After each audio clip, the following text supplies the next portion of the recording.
Hello everyone, BM math ক্লাসে তোমাদের সকলকে স্বাগত।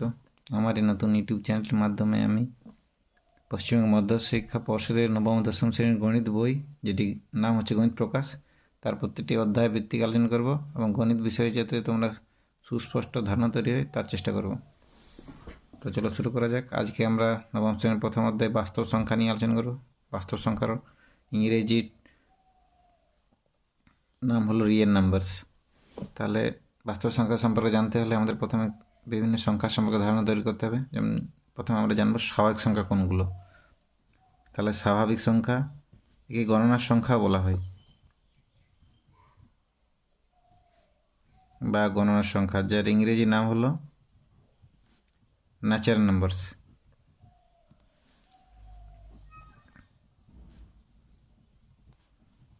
তাহলে ন্যাচারাল নাম্বারস বা স্বাভাবিক সংখ্যা কোনগুলো? আমরা 1 থেকে শুরু করে 1, 2, 3, 4 এভাবে ক্রমশ বেড়ে বেড়ে 100 এভাবে ক্রমশ চলতে থাকবে। তাহলে আমরা বলতে পারি সব থেকে ছোট স্বাভাবিক সংখ্যা 1, কারণ 1-এর বাঁ দিকে আর কোনো স্বাভাবিক সংখ্যা নেই, বা 1 থেকে ছোট কোনো স্বাভাবিক সংখ্যা আমরা পাবো না। তাহলে সব থেকে ছোট স্বাভাবিক সংখ্যা 1। কিন্তু সব থেকে বড় স্বাভাবিক সংখ্যা কি আমরা পাবো? এক্ষেত্রে উত্তর হবে না, কারণ আমরা যত বড়ই স্বাভাবিক সংখ্যা নিই না কেন তার সঙ্গে আমি 1 যোগ করে তার থেকেও বড় একটি স্বাভাবিক সংখ্যা পাবো। এবং এই স্বাভাবিক সংখ্যার দলকে আমরা ইংরেজি বর্ণমালার ক্যাপিটাল N দিয়ে প্রকাশ করি। ন্যাচারাল নাম্বারসের প্রথম অক্ষর দেখো N আছে, তাহলে ক্যাপিটাল N দিয়ে প্রকাশ করা হয়। এরপর হচ্ছে আমাদের অখণ্ড সংখ্যা। স্বাভাবিক সংখ্যার সঙ্গে যদি আমরা শুধুমাত্র শূন্য যোগ করি তাহলে আমরা অখণ্ড সংখ্যার দল পাবো। ক্রমশ চলতে থাকবে 0, 1, 2, 3, 4, ক্রমশ চলতে চলতে 50, এভাবে ক্রমশ বাড়তে বাড়তে 500 আবার চলতে থাকবে। তাহলে সব থেকে ছোট অখণ্ড সংখ্যা হলো 0, আর সব থেকে বড় অখণ্ড সংখ্যা আমরা বলতে পারবো না, কারণ যত বড় অখণ্ড সংখ্যা নিই না কেন তার সঙ্গে 1 যোগ করে তার থেকেও বড় আমরা অখণ্ড সংখ্যা পাবো। অখণ্ড সংখ্যার ইংরেজি টার্ম হচ্ছে হোল নাম্বারস।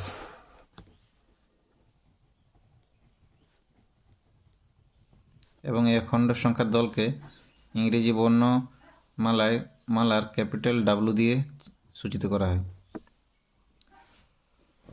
এরপর আমরা পাবো পূর্ণ সংখ্যা। পূর্ণ সংখ্যা কোনগুলো? অখণ্ড সংখ্যার সঙ্গে -1, -2, -3, -4 ক্রমশ কমে কমে -5, -6 এগুলো যোগ করলে আমরা পূর্ণ সংখ্যার দল পাবো। তাহলে আমরা পূর্ণ সংখ্যার দল হিসেবে পেতে পারি, তো ক্রমশ বেড়ে বেড়ে -100, -3, -2, -1, 1 বেড়ে বেড়ে যাবে 0, 1, 2, 3, এভাবে মনে করো 1000 চলতে থাকবে। তাহলে আমরা পূর্ণ সংখ্যার ক্ষেত্রে সবচেয়ে ছোট বা সবচেয়ে বড় পূর্ণ সংখ্যা কিন্তু আমরা পাবো না। পূর্ণ সংখ্যার ইংরেজি টার্ম হচ্ছে ইন্টিজার্স। কিন্তু পূর্ণ সংখ্যার ক্ষেত্রে কিন্তু ক্যাপিটাল I দিয়ে চিহ্নিত করা হয় না, পূর্ণ সংখ্যা দলকে তা চিহ্নিত করা হয় ক্যাপিটাল Z দিয়ে। এই জেড শব্দটি এসছে জার্মান শব্দ জেহলিন থেকে, যার অর্থ হলো কাউন্ট করা, টু কাউন্ট। তাহলে এক্ষেত্রে একটু ডিফারেন্ট এলো, তো মনে রাখবে যে পূর্ণ সংখ্যার দলকে ক্যাপিটাল Z দিয়ে চিহ্নিত করা হয়। এরপর শূন্য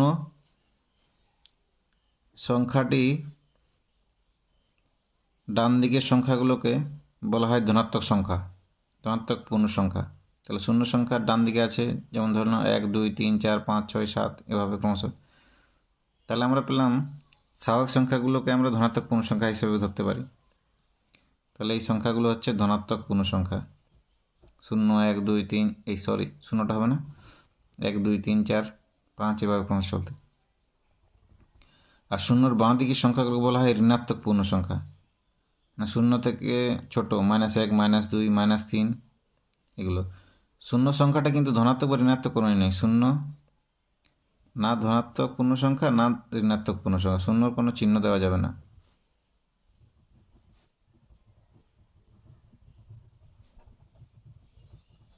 মানে শূন্য ধনাত্মকও নয় আবার ঋণাত্মকও নয়।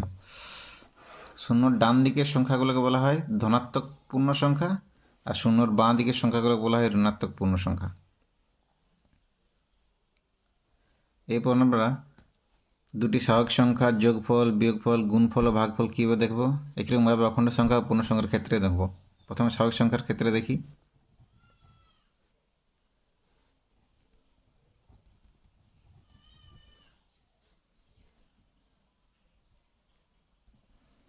যে কোনো দুটি স্বাভাবিক সংখ্যা নাও, ধরে নাও মনে করছি 5 ও 7, যদি যোগ করা হয়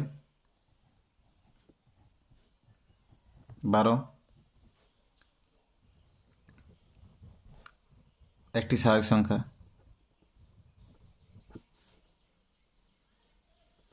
যদি গুণ করা হয়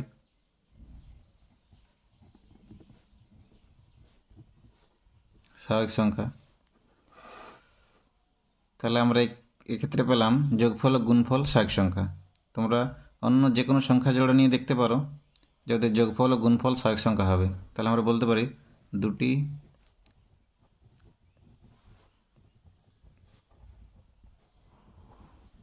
সংখ্যার যোগফল, গুণফল সর্বদা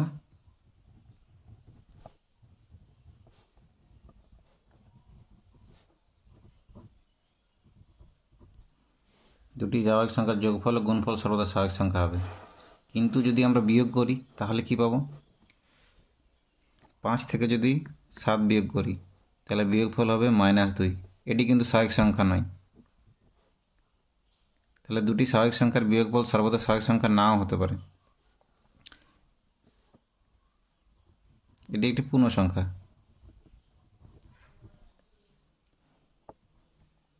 কিন্তু যদি 7 থেকে 5 বিয়োগ করি তখন 2 পাবো, তখন কিন্তু এটি স্বাভাবিক সংখ্যায় থাকছে। তাহলে আমরা বলতে পারি দুটি স্বাভাবিক সংখ্যার বিয়োগফল সর্বদা স্বাভাবিক সংখ্যা নাও হতে পারে। দুটি স্বাভাবিক সংখ্যার বিয়োগফল সর্বদা স্বাভাবিক সংখ্যা নাও হতে পারে।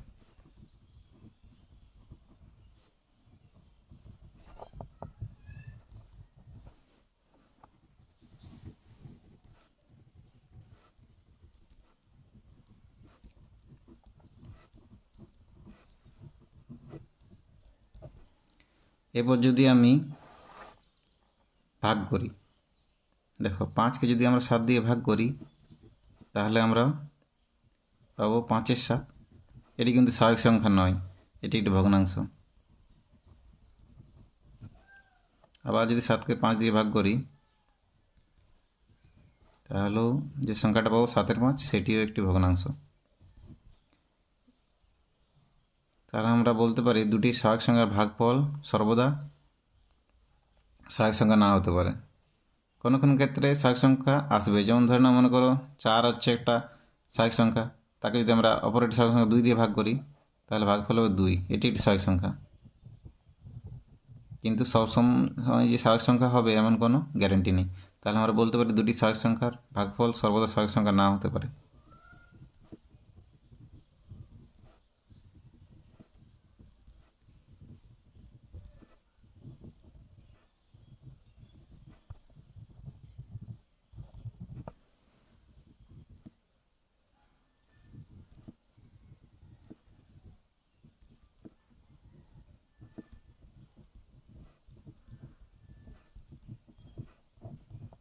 এগুলো কিন্তু পরীক্ষাতে আসে, এগুলো অনেক ইম্পর্ট্যান্ট। তোমরা যদি ঠিক সঠিকভাবে বুঝতে পারো তাহলে এগুলো করতে তোমাদের খুব একটা অসুবিধা হবে না।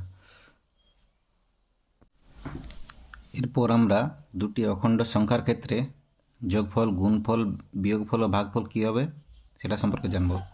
মনে করো যে কোনো দুটি অখণ্ড সংখ্যা নিলাম 0 ও 2।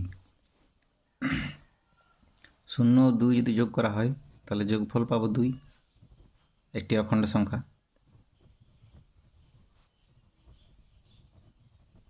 0 ও 2 যদি গুণ করা হয় তাহলে গুণফল পাবো 0, কারণ 0 সঙ্গে যে কোনো সংখ্যা গুণ করলে গুণফল 0 হয়।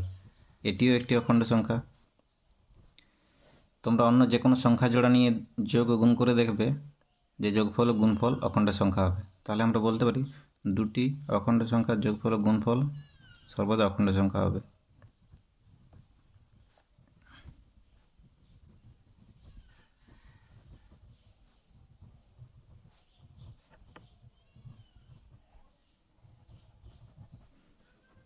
সর্বদা অখণ্ড সংখ্যা হবে।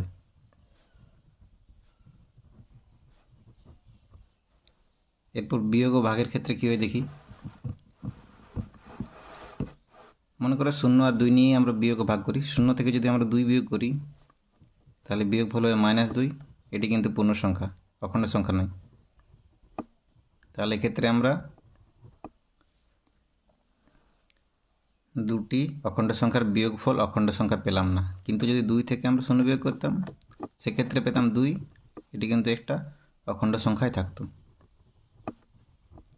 তাহলে আমরা পেলাম যে দুটি অখণ্ড সংখ্যার বিয়োগফল সর্বদা অখণ্ড সংখ্যা নাও হতে পারে। তোমরা অন্য যে কোনো সংখ্যা জোড়া নিয়ে দেখবে।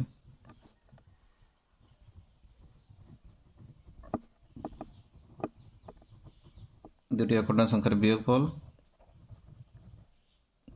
সর্বদা অখণ্ড সংখ্যা না হতে পারে।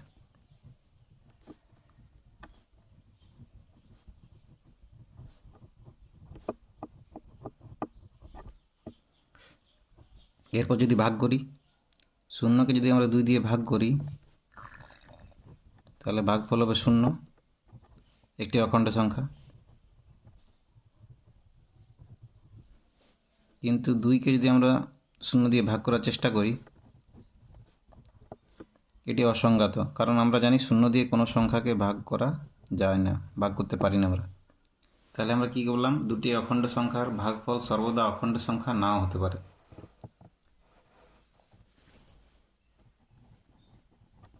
দুটি অখণ্ড সংখ্যার ভাগফল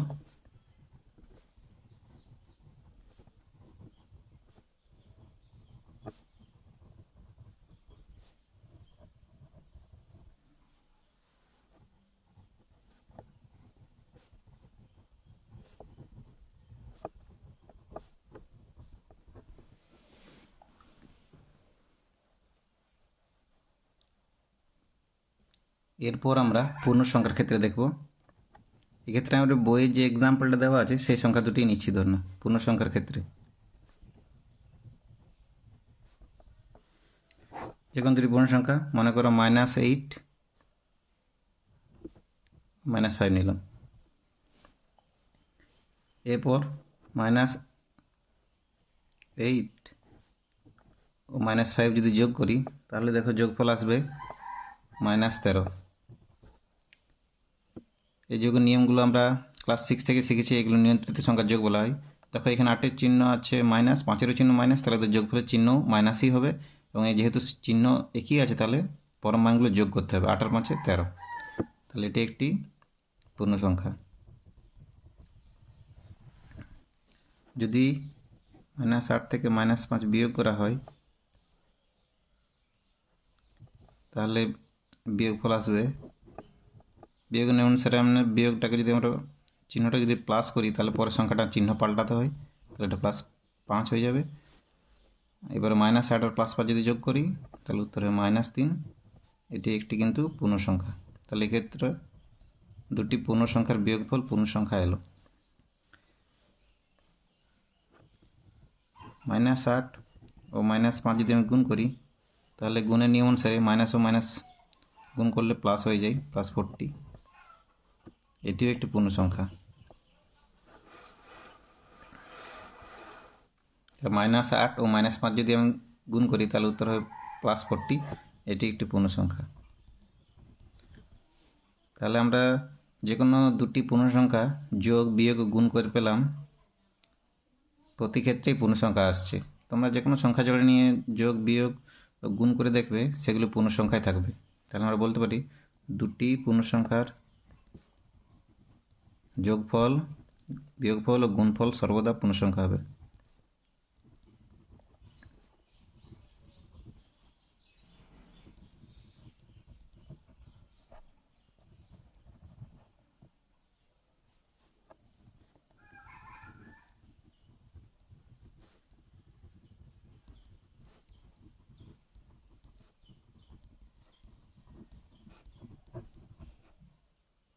কিন্তু ভাগের ক্ষেত্রে দেখি কি হয়।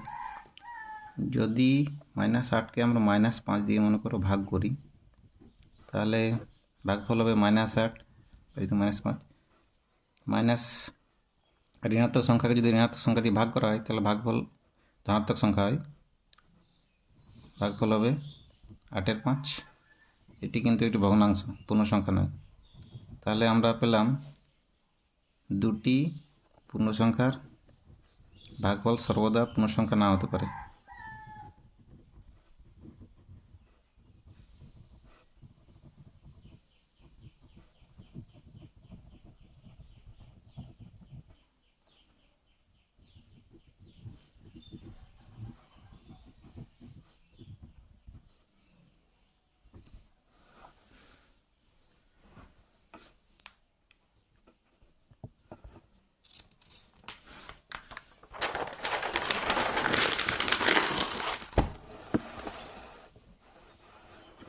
তাহলে এরপর আমরা মূলদ সংখ্যা কাকে বলে সে সম্পর্কে জানব।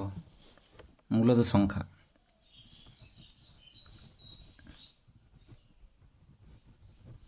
ইংরাজিতে বলা হয় রেশিয়ান নাম্বারস।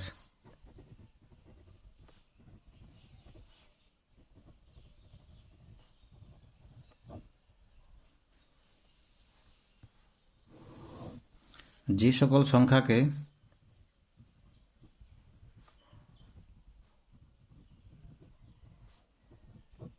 p/q আকারে প্রকাশ করা যায়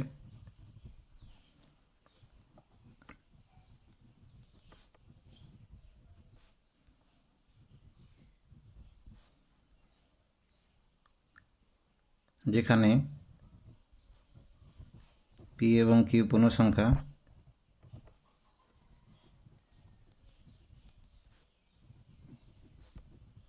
এবং q নট ইকুয়ালস টু 0, মানে কিউর মান 0 হতে পারে না, তাদের মূলদ সংখ্যা বলা হয়।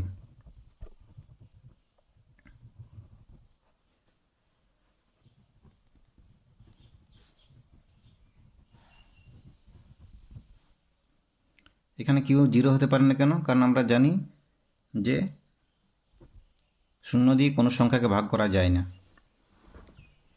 তাহলে যেমন অনেক উদাহরণ দেওয়া যেতে পারে মূল সংখ্যার। 1/2 একটি মূল সংখ্যা, কারণ এক্ষেত্রে দেখো পি এর জায়গায় আছে 1, এটা পি আর এটা হচ্ছে কিউ। তাহলে 1/2 একটি হচ্ছে মূল সংখ্যা। -3/5 এক্ষেত্রে পি এর জায়গায় আছে -3 এবং কিউ এর জায়গায় আছে 5। 0 একটি মূল সংখ্যা, কারণ 0-র নিচে আমরা 1 দিতে পারি। 0 সমান লিখতে পারি 0/1, তাহলে 0 একটি মূল সংখ্যা।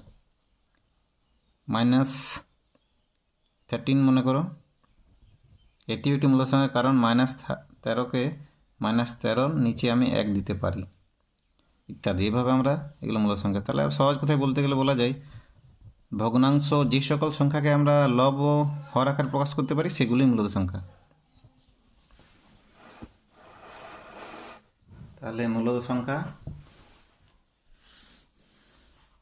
হলো যে সকল সংখ্যাকে আমরা লব ও হর আকারে প্রকাশ করতে পারি সেগুলো হচ্ছে মূলদ সংখ্যা, অর্থাৎ ভগ্নাংশ আকারে। এরপর আমরা যদি ছকের সাহায্যে বা ছবির সাহায্যে বিষয়টি বোঝার চেষ্টা করি তাহলে দেখো কি হবে। প্রথমে দেখো সমস্ত স্বাভাবিক সংখ্যার দল যেগুলো আছে সেগুলো বৃত্তের মধ্যে লেখার চেষ্টা করি, সমস্ত স্বাভাবিক সংখ্যাগুলো। তাহলে বৃত্তের মধ্যে হবে সংখ্যাগুলো 1, 2, 3, 4 এভাবে। এই সমস্ত স্বাভাবিক সংখ্যার সঙ্গে যদি শূন্য সংখ্যাটাকে যোগ করে দেওয়া হয় তাহলে আমরা অখণ্ড সংখ্যার দল পাবো, যেটা আমরা ত্রিভুজের মধ্যে রাখলাম।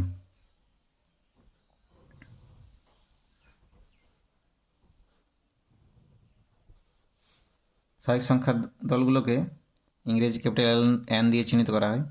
এর সঙ্গে শূন্য যোগ করে যে সংখ্যার দলগুলো পাবো সেগুলো বলা হয় অখণ্ড সংখ্যার দল। একে ক্যাপিটাল ডাব্লু দিয়ে প্রকাশ করা হয়, হোল নাম্বারস। তাহলে এখান থেকে আমরা বলতে পারি সমস্ত স্বাভাবিক সংখ্যাই অখণ্ড সংখ্যা, কিন্তু সমস্ত অখণ্ড সংখ্যা স্বাভাবিক সংখ্যা হবে না, কারণ 0 দেখো এখানে অখণ্ড সংখ্যা, কিন্তু 0 কিন্তু স্বাভাবিক সংখ্যার মধ্যে নেই। সমস্ত স্বাভাবিকগুলো এই বৃত্তের মধ্যে আছে। এরপর এর সঙ্গে যদি আমি ঋণাত্মক পূর্ণ সংখ্যাগুলি যোগ করি, মনে করো -1, -2, -3 এভাবে, -4, বহুপদী সংখ্যাগুলো -100 ইত্যাদি যোগ করে যে সংখ্যার দল পাবো সেগুলোকে বলা হয় পূর্ণ সংখ্যার দল।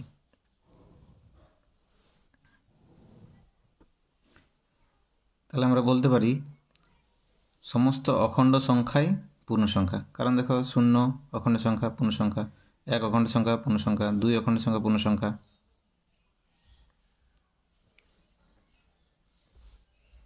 কিন্তু সমস্ত পূর্ণ সংখ্যাই অখণ্ড সংখ্যা হবে না। দেখো -4 এখানে পূর্ণ সংখ্যা, কিন্তু -4 অখণ্ড সংখ্যা দলের মধ্যে নেই। আবার স্বাভাবিক সংখ্যা দলের মধ্যেও কিন্তু -4 সংখ্যাটি নেই। তাহলে আমরা বলতে পারি সমস্ত পূর্ণ সংখ্যাই অখণ্ড সংখ্যা বা স্বাভাবিক সংখ্যা হবে না। এরপর পূর্ণ সংখ্যার দলের সঙ্গে যদি আমি ভগ্নাংশ আকারের সংখ্যাগুলো যোগ করি তাহলে আমি মূলত সংখ্যার দল পাবো। মনে করো 11, 12, -3 এর 5, 101 এর 102 ইত্যাদি। এভাবে আমরা ভগ্নাংশ আকারে সংখ্যাগুলো যোগ করলে মূলত সংখ্যার দল পাবো। এটি একটি পঞ্চভুজের মধ্যে রাখি, তাহলে পঞ্চভুজের মধ্যে আমরা রয়েছে সমস্ত মূলত সংখ্যাগুলি।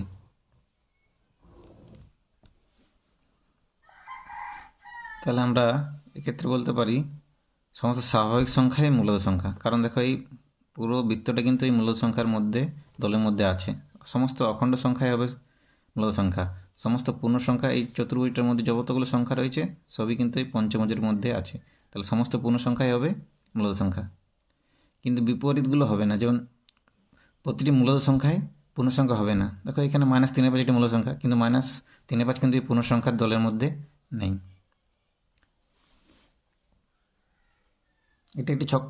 এটা ছবির সাহায্যে বিষয়টি খুব সহজভাবে বোঝানো যায়। তো দেখো এগুলোতে শর্ট কোয়েশ্চেন প্রচুর আসে, তো তোমরা এটা খুব সহজেই বুঝতে পারবে। দেখো আমি প্রথমে মনে করো যে সংখ্যার দলগুলো শিখলাম সেগুলো পরপর লিখি। প্রথমে ধরে নাও লিখলাম স্বাভাবিক সংখ্যা, তার সঙ্গে 0 যোগ করে আমি পেলাম অখণ্ড সংখ্যা,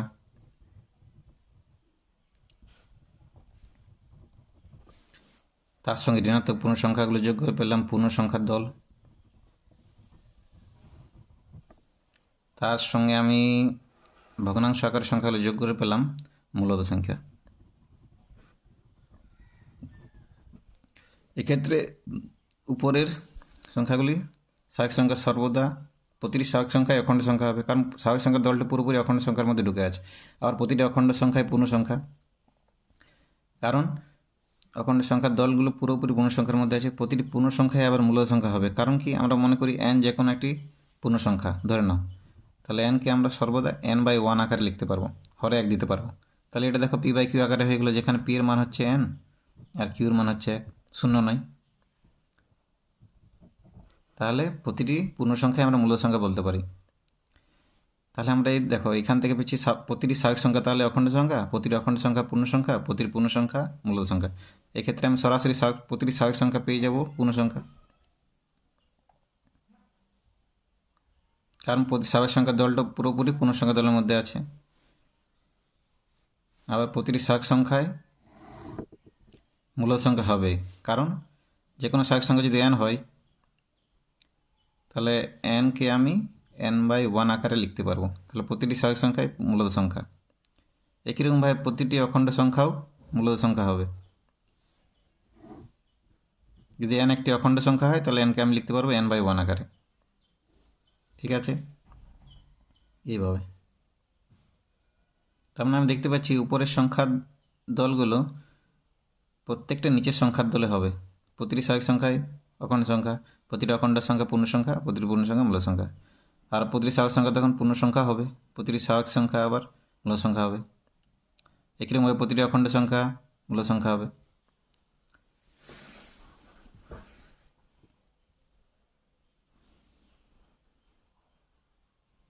কিন্তু উল্টো দিক থেকে হবে না, এটা মনে রাখবে। মানে নিচের সংখ্যার দল কখনো উপরের সংখ্যা দলে যাবে না। প্রতিটি মূল সংখ্যা কি পূর্ণ সংখ্যা হবে? উত্তর হবে না। প্রতিটি মূল সংখ্যা কি অখণ্ড সংখ্যা হবে? না। প্রতিটি মূল সংখ্যা কি স্বাভাবিক সংখ্যা হবে? না। প্রতিটি পূর্ণ সংখ্যা কি অখণ্ড সংখ্যা হবে? না, কারণ এক্ষেত্রে আমি একটি পূর্ণ সংখ্যা পাবো যেটি অখণ্ড সংখ্যা নয়। যেমন ধরে নাও এটা পূর্ণ সংখ্যা নিলাম -2, কিন্তু এটি অখণ্ড সংখ্যা নয়।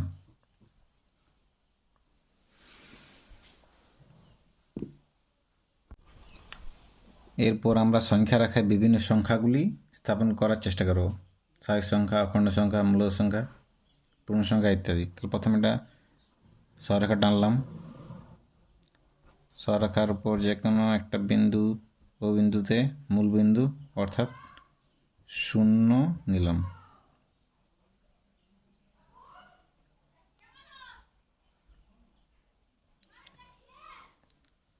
মূল বিন্দুর নাম দিলাম ও থেকে মনে করে 1 একক দূরে একটা বিন্দু নিলাম।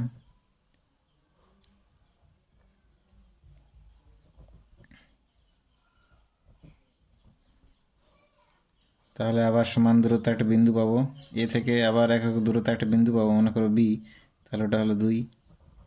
এভাবে ক্রমশ 1 একক দূরে আবার একটা বিন্দু পাবো, যেটা হচ্ছে 3, 4,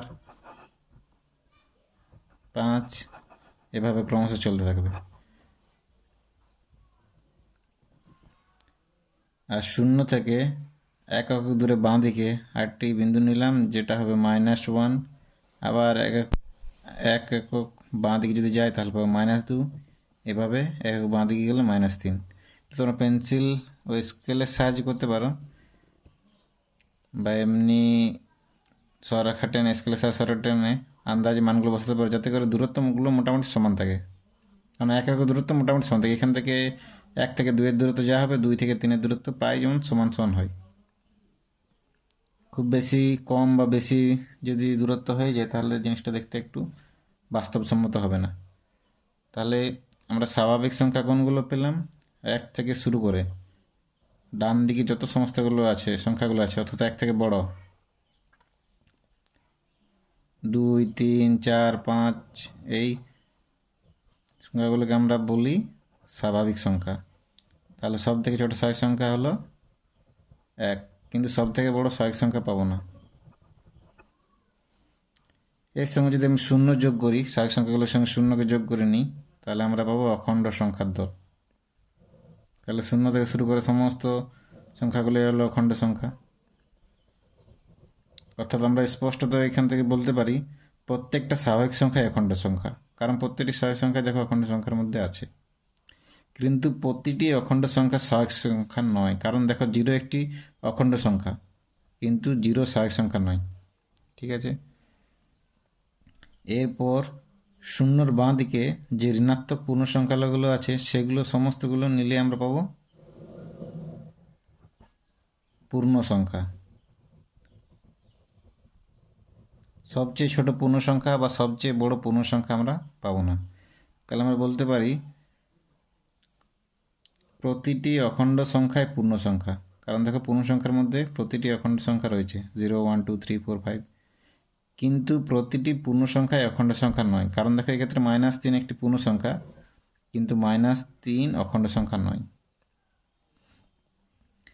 আর মূলদ সংখ্যাগুলো আমরা বার করতে পারবো, যেমন মনে করো 2 আর 3 এর মাঝখানে একটা মধ্যবিন্দু নিলাম, 2 আর 3 এর, তাহলে মধ্যবিন্দুটার মান কত হবে, 2 + 3/2 সমান 5/2। তাহলে এটি একটি মূলদ সংখ্যা।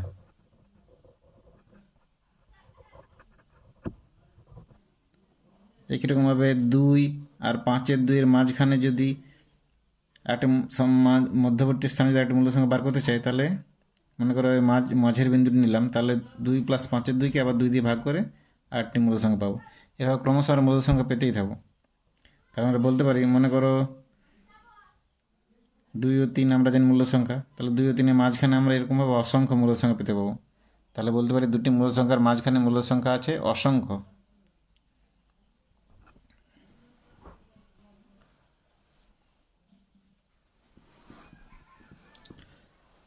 ঠিক আছে, এভাবে তোমরা অঙ্কগুলো করবে। এবার দেখো দুটো সূত্র আছে কিভাবে আমরা মূলদ সংখ্যা বার করতে পারবো। যদি আমরা একটি মূলদ সংখ্যা বলে, দুটো সংখ্যার মাঝখানে, মূলদ সংখ্যার মাঝখানে যদি শুধুমাত্র একটি মূলদ সংখ্যা বার করতে বলে, তাহলে ওদের যোগফলকে 2 দিয়ে ভাগ করলে একটি মূলদ সংখ্যা পাবো, যেটা ওই দুটি মূলদ সংখ্যার মাঝখানে থাকবে, ওই মূলদ সংখ্যা দুটি থেকে সমদূরত্ব হবে। বইতে আছে, তোমরা দেখে নেবে।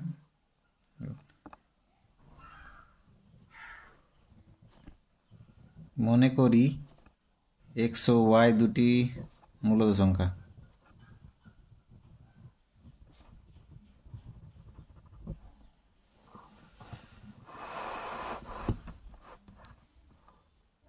যাতে করে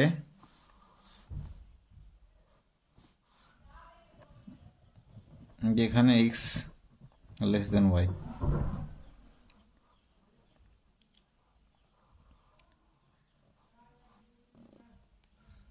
তাহলে x প্লাস ওয়াই বাই 2 একটি মূলদ সংখ্যা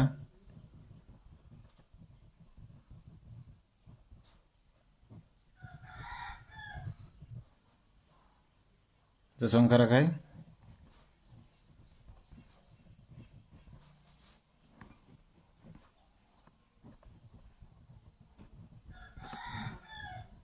x ও y এর মধ্যে অবস্থিত এবং x ও y দুটি মূলদ সংখ্যা থেকে সমদূরবর্তী হবে।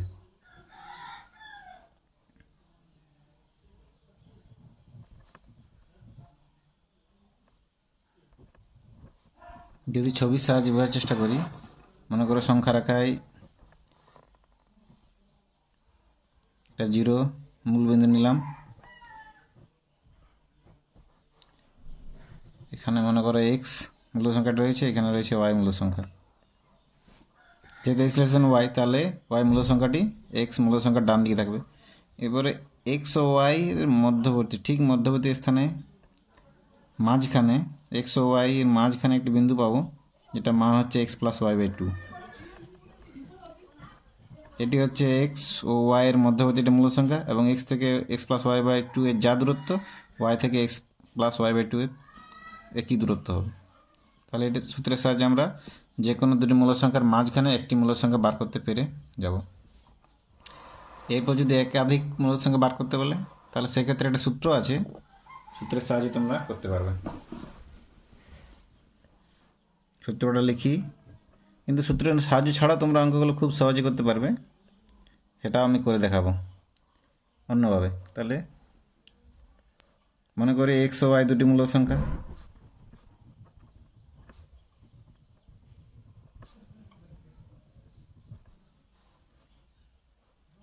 এবং x লেস দেন y।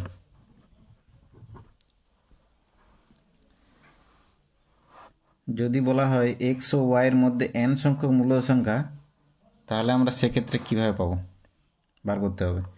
তাহলে সংখ্যা রাখার বিষয়টি একটু বোঝার চেষ্টা করছি। প্রথমে মনে করো 0 মূলবিন্দু নিলাম, x এবং y দুটি মূল সংখ্যা নিলাম, যাতে করে x লেস দেন y। এরপর এর মাঝে যদি n সংখ্যক মূল সংখ্যা আমাকে বার করতে হয়, তাহলে আমাদের এই মধ্যবর্তী স্থানকে n প্লাস 1 ভাগে ভাগ করতে হবে, একটি বেশি ভাগ নিতে হবে। কারণ দেখো আগের উদাহরণ বোঝার চেষ্টা করো, দেখো এখানে একটি সংখ্যা পেলাম, তখন x ও y এর মধ্যবর্তী স্থানটা ক ভাগে ভাগ হয়ে গেছে, দেখো 2 ভাগে ভাগ হয়েছে। তাহলে 2 ভাগে ভাগ করলে আমি একটি বিন্দু পাচ্ছি মাঝখানে।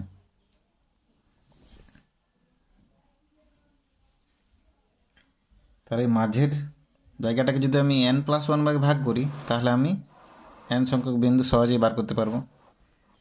তাহলে মাঝের যে n সংখ্যক পয়েন্ট নেব, যাতে করে এই x ও y এর মধ্যবর্তী স্থানটায় n প্লাস 1 ভাগ করা যায়, তাহলে প্রতিটি ভাগের দৈর্ঘ্য কত হবে, এবং সেটা হচ্ছে d এর মান।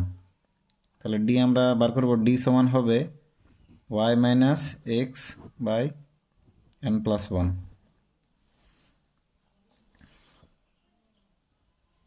তাহলে প্রথম যে সংখ্যাটি পাবো সেটি হবে x প্লাস ডি, তারপরের সংখ্যাটি হবে x প্লাস 2d, এভাবে ক্রমশ চলতে থাকবে। যে শেষের সংখ্যাটি আমরা পাবো x প্লাস nd,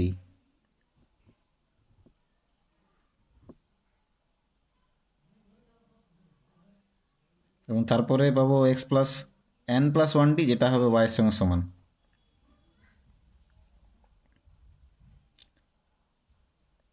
ঠিক আছে, তাহলে দেখো, তাহলে x ও y এর মধ্যবর্তী যে n সংখ্যক মূল্য সংখ্যা পাবো, সেগুলি হবে x plus D, x plus 2d এর ভ্যালুটা আমরা বার করতে পারবো y x এর মান জানা থাকলে এবং n এর মান জানা থাকলে। তাহলে x plus D, x plus 2d, x plus 3d, এভাবে ক্রমশ চলতে থাকবে এক্স প্লাস এন ডি। তাহলে এবার আমরা এন এর মান যত খুশি বেছে নিতে পারি, তাহলে আমি আরও বেশি সংখ্যা পাবো। তাই যে কোনো দুটি মূল সংখ্যার মাঝখানে আমরা অসংখ্য মূল সংখ্যা বার করতে পারবো।